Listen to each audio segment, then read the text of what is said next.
Welcome to the Knox Soccer Podcast, where we tell the soccer stories of our favorite big town, little city, Knoxville, Tennessee, and around the world. I'm Patrick Teasdale. And I'm Brian Canever. On today's episode, we are back to discuss everything One Knoxville SC related as we gear up for the 2024 season. Dear listener, I hope you haven't forgot about us. We haven't forgotten about y'all. We took a short break to expand our families. My son was born. Brian's family continues to settle into a party of 5. Count them, 5. Brian, dude, why are there not fireworks going off in the background?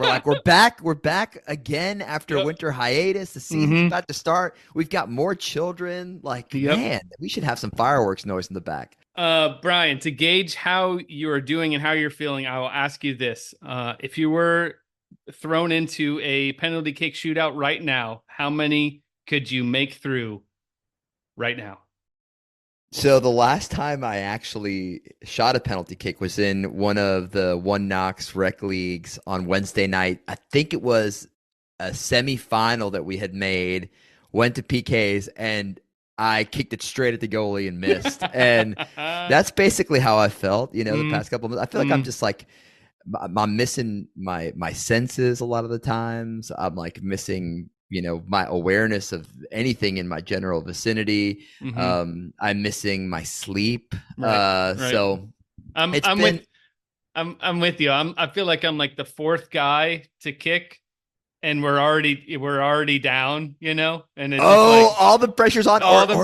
Or you're like number 6 and you're like, please don't get to me. Please don't get to me. Please don't get to me. Please don't get to me. Yeah, exactly. But we're back, which is fantastic. We are so looking forward to the One Knoxville season, as well as just another season of the podcast. Dear listener, thank you for hanging on and being a part of this. We are going to mix it up a little bit. We're going to do short form content. We're going to do long form content. I think you're guaranteed you'll get a soccer related episode from us once a month, and some sprinkle in some other exciting things. We got already one in the hopper of Brian and an excursion he took with his brother. So all that to come. But this episode is the season preview opener of One Knoxville season. So let me kick it over to you, Brian. A season overview. What are the details? Man, there is so much happening this season, as you covered in our last emergency bonus pod 2 months ago, Patty. See, there's my brain going 2 years ago. 2 months ago, Patty, we have an entirely new format to the season, because we now have both a league season and then an internal cup competition with just other League One teams. So One Knoxville is in a group with a handful of other teams. All that information is available on the website. But what's important for our home fans to know is that we will get 15 home games. 4 of those games will be cup games. Our home opener, once again, just like last season, is on March 23rd at Lexington SC. And what's interesting, Patty, is that we've actually taken their skipper away from them. So we have. Charlie Matchell, he is now a One Knox player. He's going to be I remember that first game last season, like him and Jamesy getting into it a little bit. Yep. And I'm just like, arch rivals, Lexington, battle of the barrel. We took some whiskey off of them, didn't we? Yeah, we took some whiskey off those boys. So it should be a good one. But the first game is actually going to be an away game this season, right, Patty? That's what's kicking us off. That's what's kicking off. I think Charlotte's Independence, March 16th. And I have just confirmed, there will be a watch party happening at Knox Brew Hub with Zach Roskop and Knox Brew Hub crew. So we're going to be there. I'm going to try to sneak away from my newborn boy and going to go over there and watch the start of the One Knox season. So be sure to come and join us. Put on the old jersey, put on the new jersey. Come on out. So what's going to be really cool this season, Patty, is I spoke with Aaron Gilroy, who former Lady Vol, VFL, from New York, so from up north, my country. I like to call it God's country up there because it's a nice little paradox. Mm-hmm. Um, but she's the director of game day operations for the club, and she said that they've got a very cool new walkout experience for the players. So now, prior to walkout from the tunnel at midfield, the players are going to walk through the concourse, buy concessions. There's going to be a roped off section. Starting 11 will go through there. It may take a little while to catch on, but they're hoping that, seeing the players, the fans getting an opportunity, to touch them, to be really physically close to them, will help bring that energy that we just like love. It's like last year, I know that not everyone loved it when the Scruffs were like shooting off the flares and all that. I loved it. So the more energy, the more noise that we can bring, it's going to be awesome. So I think that'll foster kind of like what we had with our very first season, where we were kind of all over the place facility wise, and you did kind of have that, the field house is over there, and the guys got to walk through, and they get to, ruffle the hats of the little kids and stuff like that, to encourage that. I'm really looking forward to this new walkout. And yeah, couple games in, it's going to be awesome. And you, sir, Brian Candiver, are going to be a fan yourself, correct? Yes, so I am going to be amongst my people once again. Last season, many of you know I was the PA for the club. It was awesome being up there and getting to watch the team from up high, watching the entire game day experience happening from early on through to the end, getting to hang out with some of the employees for One Knoxville, but this year, I've got a third kid. My daughter's turning 4. We're recording this on Wednesday, February 21st. Tomorrow, my daughter turns 4. Woo! And Happy birthday, Alva. yeah, so, I want Alba to be a soccer player. She already loves Alex Morgan, Megan Rapinoe. And last year, I didn't get to watch any games with her. I didn't get to watch any games with my family. And so I'm really excited that this year I'll be able to hang out with them back there on the mound and take in some games. And so I'm super pumped about that, Patty. Yeah, so we'll be down there with the new entrance, the new walkout with the players. The whole Canniver crew will be there, and maybe I'll strap baby James to my chest and have him there too. Get him in his one Knox yes. onesie. So I guess the first One Knox game happened April, early May of 2022. Enzo, my second, was like 3 or 4 months old. And I remember that first game against Asheville City when the big Brummy, Max McNulty, Max McNulty, towering header. Haley lifted Enzo up to the sky, and he was screaming and crying because he didn't know what was going on. Everybody shouting around him. But it made for a memorable experience and some good photos. But yeah, man, there's exciting stuff. You can get the full schedule, access to tickets, still access season tickets on the club's website. We'll throw a link in our show notes. Patty, I was actually going back in time to 2019, and I read a statement from the former USL president, Jake Edwards, and he said that ahead of the 2026 World Cup, USL 1 could have seen 40 clubs joining the league. Wow. Now that hasn't happened. Not even no. I guess we still have 2 seasons to make it happen. Mm-hmm. But it didn't happen. This season, though, we know we lost North Carolina FC, the champs. They went back up to the USL Championship, and we got Spokane Velocity. They're the one new expansion side. There were murmurings about Santa Barbara FC joining, another West Coast team. Central Valley Fuego is like all the way out there on their own. They're on an island by themselves. But Santa Barbara not joining in 2024, but they are still listed as an expansion side along with Brooklyn FC, USL Naples, that's Naples, Florida, and a USL team in Portland. So that's really exciting. We could have, potentially that would make it 16 teams in 2025, 2026, which will be fun. So pumped about that. And I don't know if you had any trouble watching away games on ESPN Plus last season, Patty. Was it a smooth experience for you, or what was it like?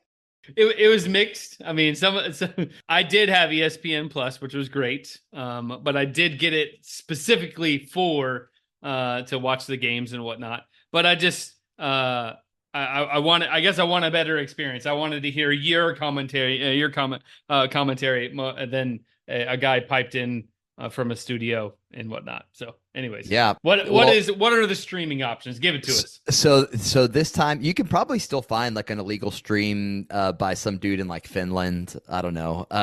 But if you want to go the traditional route, the mainstream route, you can get CBS Sports and Paramount Plus. I'm already a Paramount Plus subscriber because it Yes. shows the Argentine Primera División. It's got the Brazilian League. It has the Champions League. It's got the NWSL. So I was already I basically pay for streaming services to watch soccer games. It's absolutely ridiculous.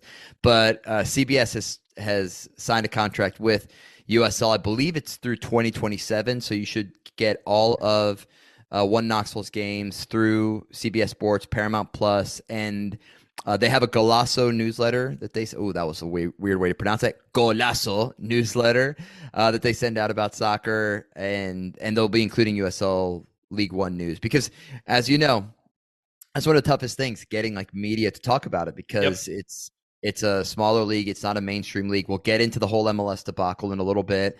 So the more mainstream media outlets and dedicated media outlets that are covering League One, the better it's going to be for both the players and the clubs, but also for the fans to be able to follow along with it. So that's super exciting.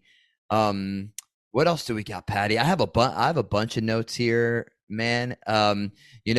We've got a kit reveal coming up in a week, February 28th at the Sunsphere. Have you bought your tickets yet, Patty? I have not reserved my tickets. I need to. I need to get on that. Well, it's only $5 if you want to reserve your tickets, and there's going to be a meet and greet with the players. Today, I was actually leaving First Watch in Fountain City, putting some more money in One Knoxville co-owner Nadim Jubran's pocket. And as I was leaving, I saw Angelo Kelly and Sean Lewis getting ready to have a nice breakfast meal, kind of late breakfast. I was surprised. Those, especially Angelo, he's an old man like me. I was like, "What are you doing? It could be second breakfast. They're it carbing up, energying up. Yeah, well, it could have been. You're very right. But Sean Lewis has incredible hair, and I hear that if you buy those $5 tickets, he might even let you touch some of those beautiful locks. That's the Golden Glove winner. I was a little nervous, Patty, because he wasn't one of the players that we confirmed early on. That was the part. I was like, we weren't sure. Sweating. We weren't sure if he was coming back, but we got him back. So you're going to be able to meet the players. If you're like me and you like stuff that's cheap or cheaper, and so you buy things that are a year old, like every year after Everton just saves themselves from being relegated by the skin of their teeth, as soon as the game's over, I go to their website and I buy the clearance items.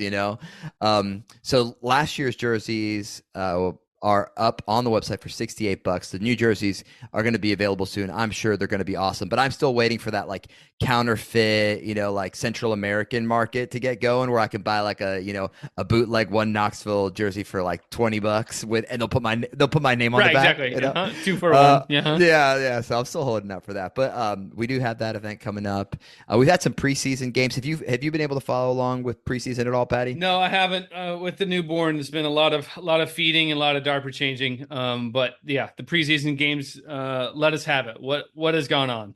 You haven't missed much because they've all been closed. They've all been closed friendlies, and the one that I think a lot of fans were excited about, it was against Chattanooga FC, which is now playing in MLS Next Gen Pro. So they've switched from NISA over to MLS's Reserve League, and it was a 0-0 draw. I think they played it in either a monsoon, a tsunami, a hurricane, something like that, because they at 45 minutes after halftime they were like, "Let's stop this thing." So it was a was it like last weekend when it was like the torrential downpour? Yes, somewhere. It was terrible, terrible weather, but I did see on Twitter that Leo Santos got in. I'm a big Leo Santos Let's go. Sympathizer. I want to see some of the young kid in the team this season. So he got in for a little bit, but yeah, it was called early. It's probably a smart decision for a preseason game. Don't want to risk injuries. But between this recording and potentially when it's going to be published, there's going to be another match against the Chattanooga team. They'll play the Red Wolves on February 24th in a preseason friendly. And then March 9th, they have a game against Louisville City in Kentucky. I don't know that there's any other preseason games that are scheduled before the 16th. There was also a handful of games that either happened or will happen against some college teams, including Young Harris and Carson Newman.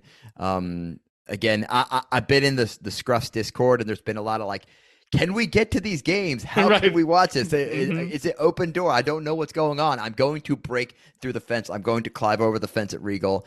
Scruffies, don't get yourselves arrested. Don't climb over the fence. Yeah. I think love the passion. Love the passion. I think there is a friendly scheduled for Sansom Sports Complex right there, outside of Fort Sanders. And so that's public. Mm-hmm. You can show up if you want. Exactly. Yep. Hey man, but that's cool. Last season, how did you feel about the atmosphere at home last season, Patty? We watched lots and lots of games at home. It was from a very, exciting animated start to the season, coming off the League Two season that was really successful. And then we couldn't score a goal for the life of us through the middle of the season, had some really tough home losses. How did you feel overall about the atmosphere last year? I love the atmosphere last year. I mean, it's a lot more fun when you are winning, but I enjoyed being there. I feel like we're getting established, having the Scruffs and having their section, everyone figuring out their seats, the concessions and the food trucks, and then as continue to do some marketing events. I think it continued to build on itself, and I know the front of house is going to continue to do that, so that this year is going to be bigger and badder. We've already seen kind of some of the marketing material for it, and especially even with the ticket pricings and packaging, I feel like is going to be really, really good. So, as you said, as you alluded to, Patty, One Knoxville is investing in the match day experience beyond what's happening on the field. So, we've got a couple of special events. You can go to the website and actually see all the special nights that they've got. But some of the ones that we were given early access to on April 12th, we are going to have world record foam finger night against Union Omaha. Patty, I know you. How many foam fingers do you have in your house right now? I have 0. So this is definitely going to be my first foam finger. How about you? How many you got? Every time I go to anything Lady Balls related, Alba wants a foam finger or one of those like cheerleading pom-pom things. So I probably have 17 or 18 somewhere in my garage. But One Knox is going to try to break the record for most foam fingers waved at once. Every single fan is going to receive a foam finger upon entrance, and the record attempt's going to be made at halftime. I cannot wait to see the photos and the videos of this. So that's April 12th, Union Omaha. June 29th. But they should have just called it America Night. It's America Night. It's we have fireworks honoring America, spotlight for veterans, firefighters, police, and first responders. So that's going to definitely be cool. I hope. Oh man, I wish the players could play in cut off sleeves. That'd be so jorts. Like some Karate Kid bandanas going. Oh my for gosh. one night only for America Night. Mm-hmm. That one's against Forward Madison, and then July 13th we've got Christmas in July. That's the very next home game. So you're gonna have back to back. You're gonna have American Night, and then the next time we're at home, it's Christmas in July. Santa, the real Santa. You haven't run into this yet, Patty, because James is still little, but I'm sorry if I'm going to ruin this for any young kids or even adults that are listening to this episode. But we are the family. We are the Killjoy family. It's we don't do Santa Claus. We're not about Santa Claus. My goodness. Daddy worked too hard, getting this podcast money to buy his kids some toys. So I'm not giving credit to some fat man from the North Pole. But my daughter, Alba, actually argued with me during Christmas, and she was like, "Dad, Santa is real." And we were like, "Baby, no, he's just a fun, he's a fun part of Christmas." And, people may may celebrate him at other houses, but not at our house. And she's like, no, I talked to my friends. They are more trustworthy sources than you. They are also 3 years old, and they have told me that he is real, and I believe them over you. Oh my gosh. So Bravo. Bravo, Alba. that's probably gonna be Alba's favorite night, because she's gonna be like looking at me like, told you, Look, dude. there he is. Santa. And he comes twice a year, so I hope you've got your presents ready. July 13th. August 23rd, Vol night against the Spokane Velocity. So it's all UT, all orange. I'm pumped about, dude. I never thought I would care as much about orange as I do. Patty, you're from Tennessee. I'm from New Jersey. I'm from a pro sports town, and then I moved down here, and I was just like, oh man, like this is kind of weird that everybody wears orange on Fridays and everybody supports like 18 and 19-year-old players. But now, after a decade here, I've absolutely embraced it. Go Vols, baby. Go Vols. Dude, I love being at any airport in the country. Even the other day, a friend of mine was walking through New York City, saw a Tennessee flag hanging, and sent me a picture just because he associates it with me now. And I'm like, so cool to see. It's so great to see. You see the power tee, you see a volunteer orange, and it's just to let out the Go Vols. And then you see it register in their brain, and they turn around, they're like, Go Vols! Heck yeah, dude. Heck yeah. And then, okay, so the final special night that we've got listed here that I know we're both very excited for. I already asked permission to make sure that I could be here for this day from like the very beginning to the very end. I've already hired a babysitter for it. It's September 7th.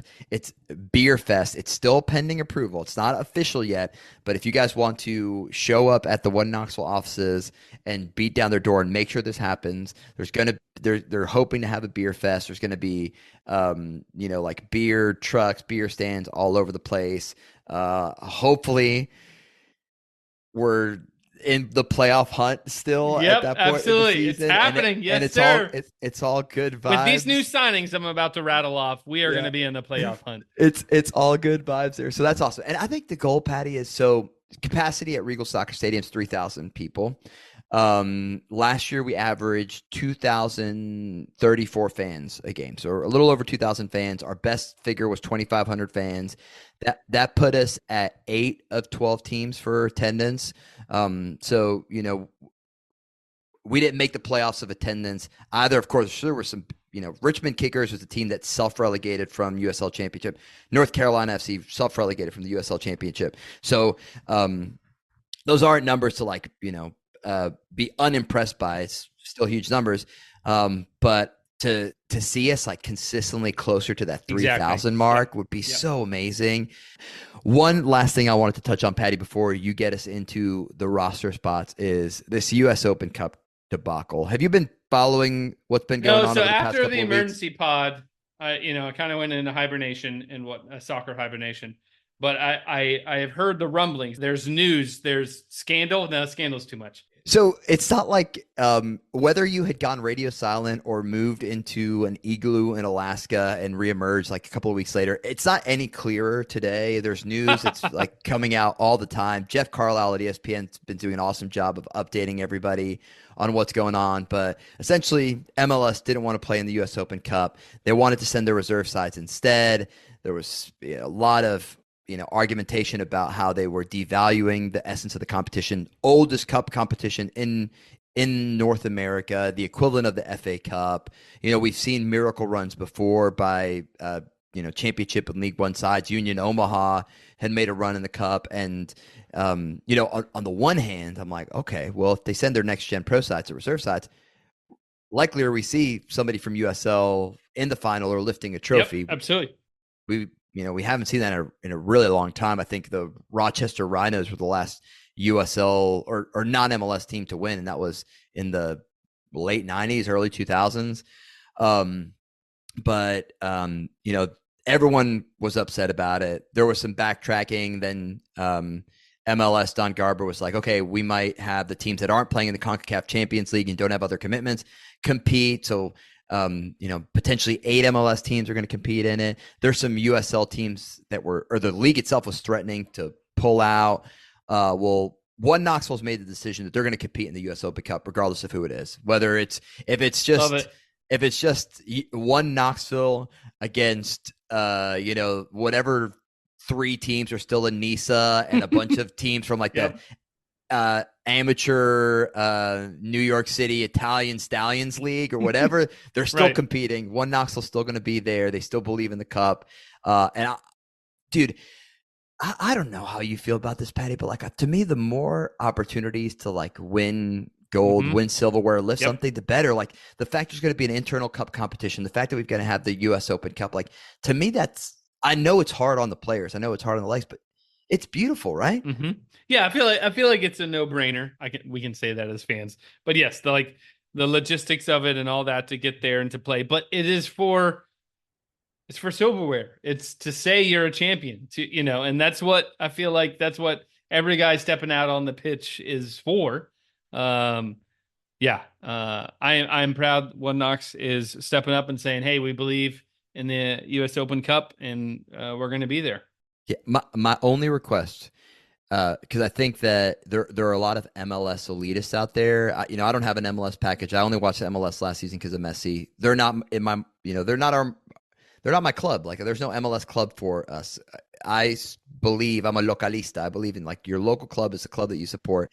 I don't live in Nashville. Nashville's not my club. But MLS, it really has followed the model of the NFL. Their franchises, their corporate. That's why we're never going to see pro rel, the MLS world. And we'll hear a little bit about it in a little bonus episode to come soon. But I was at an Inter Miami game recently, and man, it was insane. Like listening to it was against a South American team from Argentina, rival team to my favorite club, and they're like singing. The Argentinians are singing nonstop. It's beautiful. The Inter Miami fans, Inter Miami, most of them are South American, Latin American. They sing in Spanish, and the entire time there's like loud, crummy reggaeton music being blasted over top of all this. There's advertisements for like State Farm and Hardee's and all this stuff going, and it's just like this is why MLS doesn't care about the U.S. Open Cup. It's because they're corporate. They care about making money. They are not interested in the community. They are not interested in the fans. That's a byproduct of them existing. And One Knoxville has placed a huge emphasis on community. We have an entire nonprofit side, youth side. My kids play for the Monsters. They play in their little. My daughter says she's like, "Oh, I'm a One Knox player." Nice. We've got that. And so if I could just ask one thing, and that's to not play any damn music, like over the fans, over the goals, on during the corner kicks, just kill the music, man. Like eventually fans will figure it out, and they know that we are supposed to sing and dance and be loud and be rowdy. Look to South America, look to Germany and Europe. Don't be plastic like MLS. And so I just needed to get that right out there. I'm still like so frustrated about what I experienced there. And I'm just like, of course MLS doesn't care about people because all MLS cares about is money. So I'm done, Patty. Can we talk about signings now, All right, please? let's do this. Let's talk Let's about do some this. players. All right, One Knox has been busy in the offseason, bringing in 8 new stalwart starters to add to the ranks of Boys in Blue. Here they are. So Innocent Nuti. I don't know. Maybe that's his last name. I think it's. I have a friend who's named David Ndaya. I think Americans can't say the N. I think it's Nshuti. Nshuti. Nshuti. We'll confirm with him, Right. but I think it's like we're not going to pronounce it correctly. Yep. We're not. So I'm going to go first name here. So Innocent, which I just love. He's a striker from Rwanda, played in Rwanda's top tier and for their national team, scoring in their latest World Cup qualifier, which I looked it up. It's a small country. It's a small team. They haven't done well with their World Cup qualifiers. And this one, they won out, and he was one of the goal scorers there. So way to go, Innocent. So excited to have him as a veteran player. And from the gaffer, he says scorer of all different types of goals, which is great because we need the goals. So we have Kempis Takeya. Striker. He's from Germany. 20 goals in 36 games from his Luxembourg side, and another scorer of all types of goals. And he has a sweet left peg, so that'll be fun to see there. So I just want to say one thing about Kempes. And so the man who won the Golden Boot when Argentina won the 1978 World Cup former player for my club, Rosario Central, Mario Kempes. Uh, Many people will know him if you watch ESPN Deportes. He's been on the Spanish language broadcast. So, like, Kempes is the guy who brought Argentina its first World Cup, just like Messi's the guy who brought Argentina its last. This guy has to be named after Mario Kempes because Absolutely. he's German of Polish descent, and my best friend in the world, Jeremy, is Polish, and I verified with him. Kempes is not a Polish name, and so I'm like, I wonder if this is like a prophetic thing where his dad was like, "I'm going to name you after one of the greatest goal scorers in the world," and now he is a great goal scorer himself, and he's making the trip from Luxembourg here to So Knoxville. you're saying, Brian, you already have your first question for him when you get down onto the pitch Oh, and to interview him. 100%, Patty. And the good news here is, our listeners are informed, adept. They know what's going on in the One Knoxville world. But so we don't need to remind you, but I will remind you because I'm a redundant person that we lost several players. We'll get into this in a second, but we lost two forwards. Jake Keegan went on loan to Northern Colorado Hailstorm. He was our leading goal scorer. He only scored like 5 goals, but he was still our leading goal scorer. And we also lost Matty Vowinkle. Didn't score any goals, but those are two players up top. We lost them, and we've brought in these two strikers, proven pedigree internationally. Doesn't guarantee that they will adapt to USL League One, but both of them have some YouTube highlight compilations of their goals, and they're pretty gnarly. Love it. I'm pumped. I'm pumped for him too. Just reading about him and getting pumped about him. I'm going to jump down to DJ Benton. He's a fullback coming from North Carolina FC. And so he's seen the USL 1 finals twice. Perfect product on both ends of the field. And we got to remember, North Carolina FC went up to the USL Championship. So I'm speculating that this was a good grab from a USL 1 or USL Championship team that's retooling, wanted to get him off the books, to bring in somebody else. And, one man's loss is another one's gain. So it's definitely one Knox's gain. And then 100%. jumping into Kingsford, Adieu, coming from Tormenta FC. So we're kind of picking off people from our rivals here, starting 26 games, contributing 6 goals, which remember, like you said, Keegan scored 6 goals last year. So if Kingsford can just turn it up a touch for us, that'd be great. We got a floor, and I hope he can just go from there. Former Mark McKeever guy, which to be honest, I'm kind of over. Like, I don't care. Yeah, that they keep saying, oh, he's a Mark McKeever guy. But I will say my caveat: Mark McKeever has been around the USL lower leagues for a while, and so I know he's an established figure there. But I don't need to hear it anymore.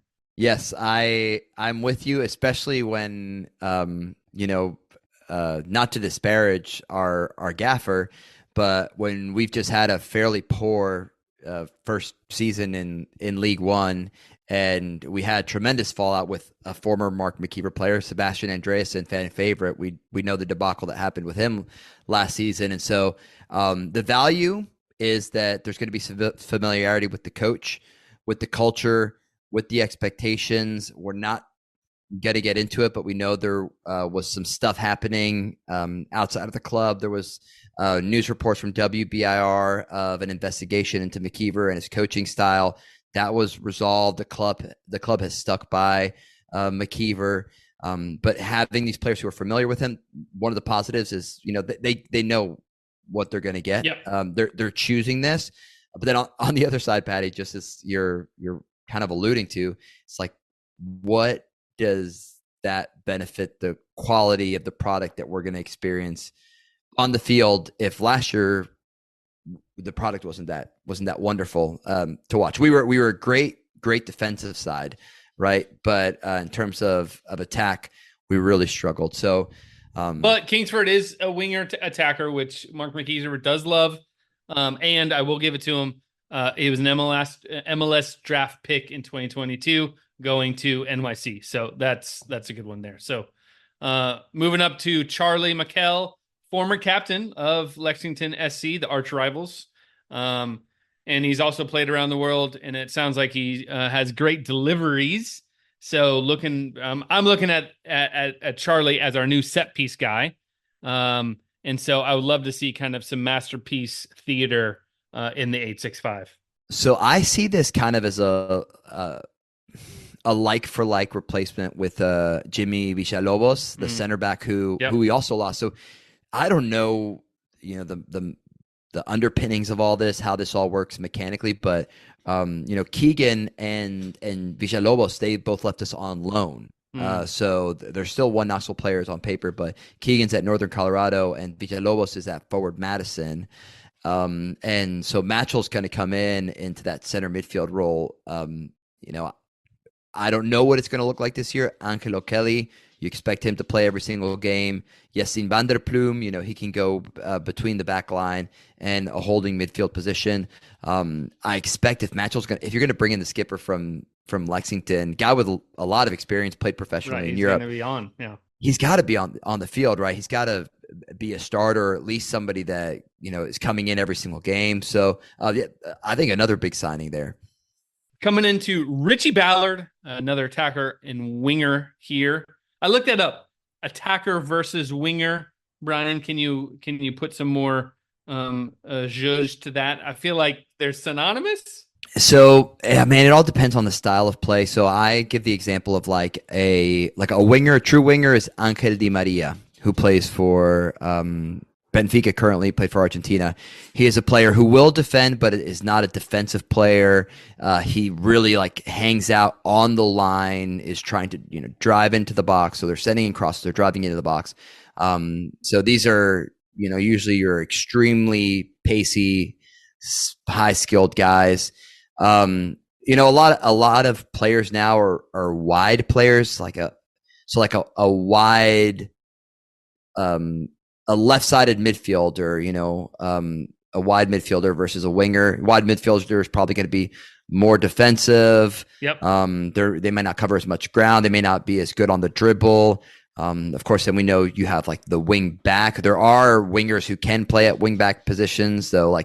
As you saw in the World Cup final when you had Dembele guarding Di Maria and committing that penalty to start the game, they're not defensive players. So. It all depends on players have their own characteristics, Patty, but it all depends on how they're set up to play and what instructions are given. One of the challenges last year, I think, was that we brought in players like, Rodolfo Castro who's a striker, and then Gio Calixto, who's also a striker but plays out wide.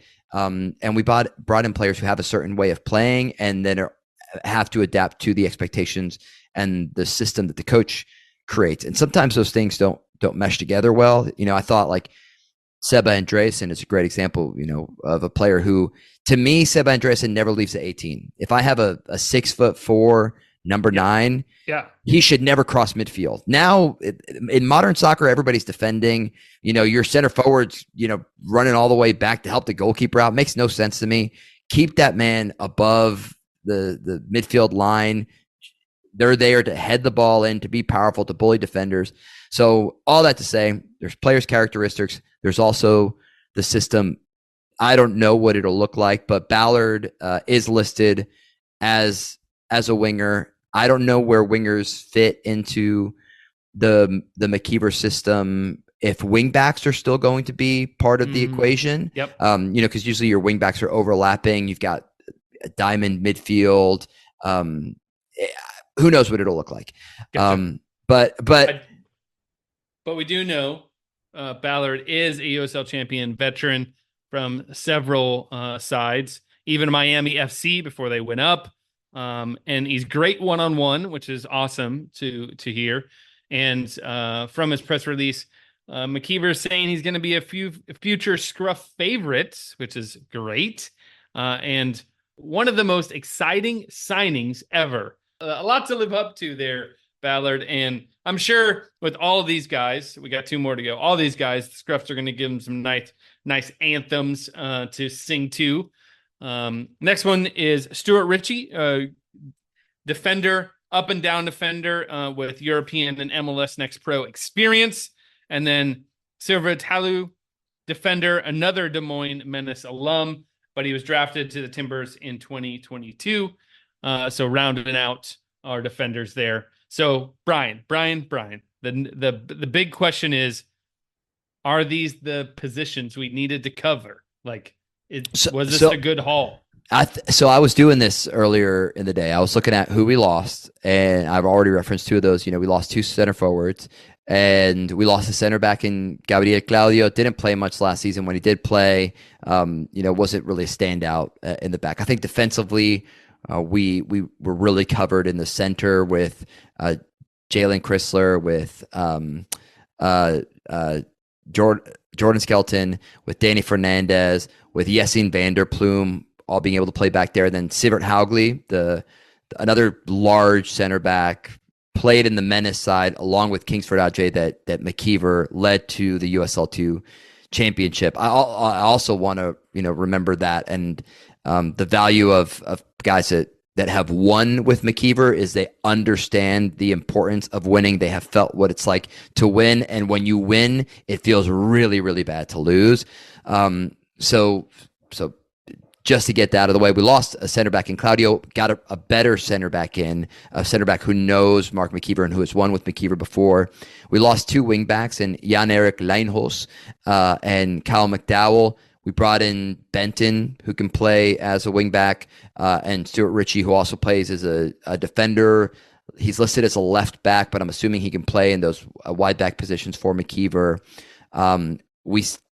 We haven't mentioned this yet, but you may have caught on to it just because we talked about John Lewis. We only have one goalkeeper right now, Patty. We lost Peter Twinkle-Toes Swinkles, and we haven't replaced him. I'm sure that there will be a backup goalie before the start of the season. If not, shoot, I don't know who we're going to see putting on the goalie gloves. I don't know if Danny Fernandez is going to get it out there. I certainly don't think. I don't think it'll be Jamesy Thomas, even though I have read reports of Wayne Rooney's about 5'5", and he used to save penalty kicks in England practices. So who knows? We only got one goalie, so we lost in center midfield. We lost Sam Fletcher and Jimmy Villalobos. Fletcher didn't play much, even though I loved him. I called him, him and Seth Antwi that first season, they were like the two Bulldogs. They were like the two sides of the Oreo Bulldogs. You had Seth Antwi, Sam Fletcher, the white Bulldog. He was great to watch. Didn't play much. Villalobos played a ton. So we have some center midfielders coming in to replace them. And then arguably we have forwards that are coming in with at least more goal scoring potential and productivity than Matty Vowinkle, who was a first time pro. So I think that we've seen some upgrades. I'm assuming that we've got some like big investments, or there has been some splashing of the cash on players who have won before. They've won league titles before. Yep. They've been pros for many years. And they've got even Stuart Ritchie, who's an American, right? Like he has European pedigree. He was in a Dutch academy. He played in Germany. So even though he came from Columbus Crew 2, he was one of these young American guys who went overseas really quickly. He's only 22 years old. So I think there was a lot of investment in the squad. I think these are high profile players. Can they deliver? We shall see. That's the thing that's so hard to talk about at this point, Patty. It's like you can get excited about players, right? But regardless of whether the players come or go, One Knoxville is still here, and that's the thing that we care about most. We care about the club most, and so the expectation is the players will deliver, will be good, they'll be fun to watch. But I'm not putting all my hope or all my eggs in that basket, because if Matchell comes, gets into a fist fight with Jamesy Thomas, over who has the better English accent or something, and then we lose them, I'm not going to be heartbroken about it, because it's just another player in and out. So we'll see, dude. But just in terms of preseason, we don't got a lot to cling to in the preseason. So just seeing those names and then seeing the excitement of the scruffs in the Discord, people chatting on Twitter and on social media, has me pumped. Yeah. Now, dear listener, if you or maybe somebody or maybe is like related to and was able to sneak into any of these matches and like have a undercover video feed of them and whatnot, please send it our way. We will keep you anonymous, but we just want to get an eye for the team and see how they're shaping up. But I guess that's it. That is the One Knox season opener preview. That's all we have for you. Hope that wets the whistle for the One Knox pandemonium that's about to happen. If you enjoyed this show as well as the rest of the podcast, be sure to sign up for our newsletter over at the KnoxSoccerPodcast.com.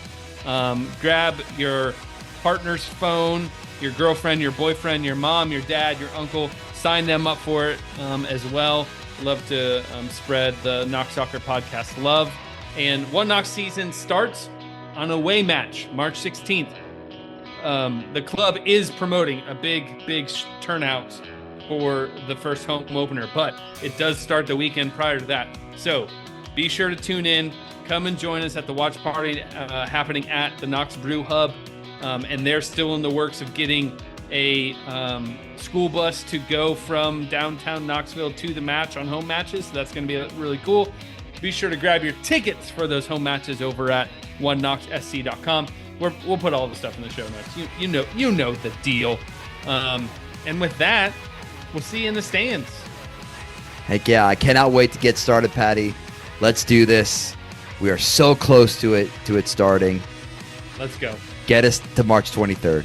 Yep, let's do it. Knox Soccer Podcast crew. There's only one Knox. Knox Soccer Podcast crew out.